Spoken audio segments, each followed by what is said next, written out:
ချမ်းသာခြင်းတချို့လိုက်ရင်အမြဲပြုံးနေချိုးမချင်းချစ်စရာမျက်နှာထားကျွဲအကိုကိုမင်းချစ်ခါနေသလားကွယ်တိတ်ကလေးတော့မချစ်နဲ့ကွယ်ဝင်ဟာပြောပါတကယ်အချင်းသေးမို့တော့ကိုမဝတ်နဲ့ဝန်ရည်သူလေးရဲ့ဝန်ရည်သူလေးရဲ့ပြုံးရင်လာသမို့အပြုံးလို့ပဲခေါ်မယ်ပြုံးပန်းတွေပွင့်ပုံရဲ့မချိုင်ကလေးခွဲလို့ခွဲမမုန်းတဲ့တကယ်ချစ်စံချိန်လာနိုင်သူကလေးရဲ့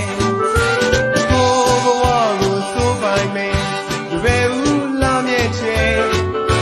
ပြုံးလိုက်ရင်တစ်သက်တာဝဲမင်းလို့မရဘူးကွယ်ဘူးရကျွဲ